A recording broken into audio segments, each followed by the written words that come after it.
Is it frustrating when you mention you have to take a hit like that, and then you see the other team calling headhunting on Brandon for hit on Anton there? I'm not going to get involved in those games. It's playoff time. You're going to take a lot of abuse out there, and there's going to be lots of hits, and it's part of playoff time, and it's fine. So to keep moving forward each game. Were you surprised that play on you didn't get more attention? It's out of my control, so it's not something I'm going to worry about. Torts was saying that you guys take pride in when you take a big hit, you get back up, you don't try and sell it to the refs, you just keep going and you play hard between the whistles. Is that something you take pride in, and have you noticed that maybe it's not the same on the other side in this series? We take pride in playing hard. That's the identity of our hockey club. Is we're going to do the little things, finishing checks, take hits and make plays. And you see our forwards, especially our D, some of the guys, Mac, G, these guys who play huge minutes, and some of the big hits that they take each night.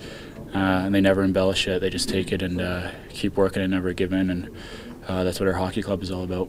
Everyone around this room defending Brandon, calling him an honest player. What does that mean, and what sort of guy is he? Great guy on and off the ice, and his play speaks for itself. You see how hard he works out there, and he's never doing dirty plays. And as he said it, everyone said he's an honest player, and he's got a tough job. Most nights he comes out and he's fighting guys bigger than him, and it's not an easy job for him, and he does it so well. So we're always here to take his back. You guys have been in this spot a couple times now, 2-1, without much success in Game 4. What's got to be the difference this time around to kind of grab control here? I think we just have to keep playing better each game. The last half of our last game was good. We're spending too much time in our end zone right now, so I think we better focus on our strengths, get to our forecheck, and our start's going to be big for us. Obviously, it's a road game, but as you said, we're going back and forth 1-1, and we got to try and salvage 2 wins in a row here. How do you get off to a better start? It seems the slow starts are kind of dangerous territory to kind of flirt with. We're kind of testing the waters and then seeing what's going to happen instead of just putting our foot forward and playing. And anytime we're in a road building, it's tough, with their crowd on their side. But the first shift is huge for us, and once we get 1 or 2 in the way and we keep moving forward, that's when we're at our best. It's nice to be back with the guys. Nice to shoot some pucks on a goalie, and it just feels good to be around and actually get a chance to jump on the ice. Do you have any sense of when you might be able to play in a game at this point? I want to follow towards his rules again. No timeline.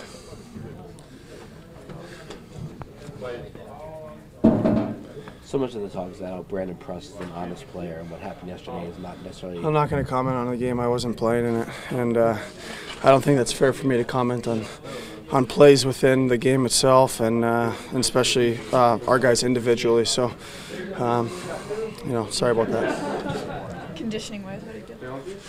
I mean, at this point, is it well, it's tough. I mean, it's different being off the ice than it certainly is skating. Like I said, it felt really good to get out there and get a skate in, and get a good sweat in on the ice. So, I feel like I've been getting my work done off the ice. So. It'll make it easier, hopefully, for me when I get on the ice. I mean, obviously the structure here and the system, and you were asking a lot of questions when you came in, but do you kind of feel like he just wants you to not ignore that stuff? Obviously, you want to be good away from the puck, but just to kind of use your creativity and use your instincts as well as you can? Yeah, I mean, something we talked about coming in was just moving my feet. One thing that can happen, I guess, when you're kind of overthinking things is you stop moving and you start trying to read plays, and he just wants me to move my feet. So I think that's just kind of the key thing I should be focusing on. And obviously, the 2 games you guys won in this series, Danny had a big goal to start off, but when you can get another one like you've got, kind of that 2-0, the 2-goal leads are so hard to come by. It seems in the playoffs. How good has that felt to kind of not just make it a 1-goal game, but make it a 2-goal game? I mean, maybe you can extend the lead. It helps, obviously. I think once upon a time I had a coach tell me that 2-goal lead was the worst lead to have in hockey. So I don't think it's. Probably could have obviously won if we'd held the 1-goal lead. Coach also said that if they start spending a lot of time teaching you defensive things tonight, it could screw you up. I don't know.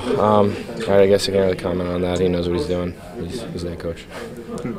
Chris, have you given yourself a chance to think back where you were a couple months ago and now where you are, and not only where you are, where the impact you've had so far? No, I'm trying to focus on the here and the now, which is obviously tomorrow's game.